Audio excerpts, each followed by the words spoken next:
Comment découvrir une assemblée christocentrique ou une assemblée apostolique? Vraiment, ces deux termes ne sont pas différents, c'est le même terme. Une assemblée peut être christocentrique ou apostolique. Beaucoup d'assemblées se réclament d'être christocentriques. Christocentrique veut dire leur message est centré sur Jésus ou sur Christ. C'est ça le message christocentrique. Apostolique, c'est-à-dire le message des apôtres. Beaucoup d'assemblées pensent qu'ils sont christocentriques, mais ils ne le sont pas. Être du message christocentrique, ce n'est pas lorsque vous enseignez, vous répétez dans vos enseignements Jésus, Jésus plusieurs fois. Ce n'est pas l'effet de répéter Jésus plusieurs fois dans une prédication ou dans un enseignement fera de vous une assemblée christocentrique. C'est comme ça que beaucoup de gens pensent. Être une assemblée christocentrique, c'est être une assemblée qui prêche rien que sur Jésus. Parce que l'évangile, c'est prêcher Jésus.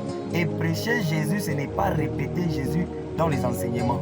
Maintenant, que veut dire être une assemblée christocentrique?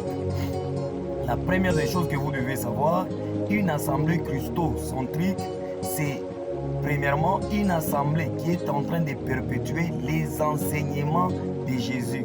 Une assemblée qui ne prêche que ce que Jésus a dit.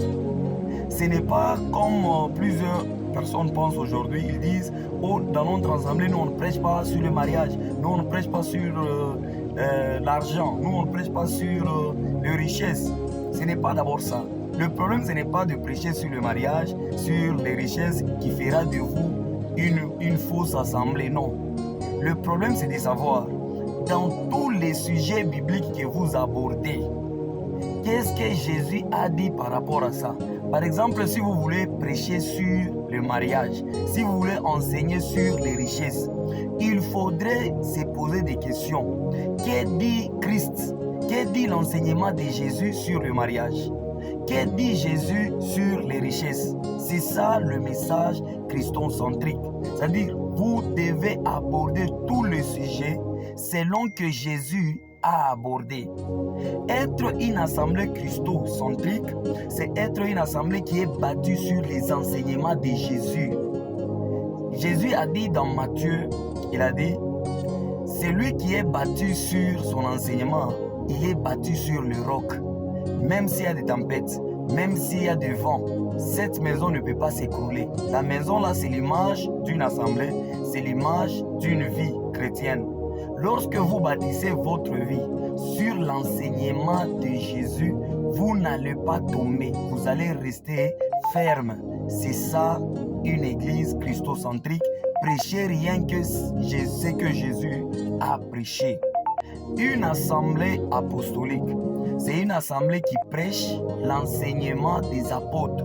Or, les apôtres, ils sont restés christocentriques.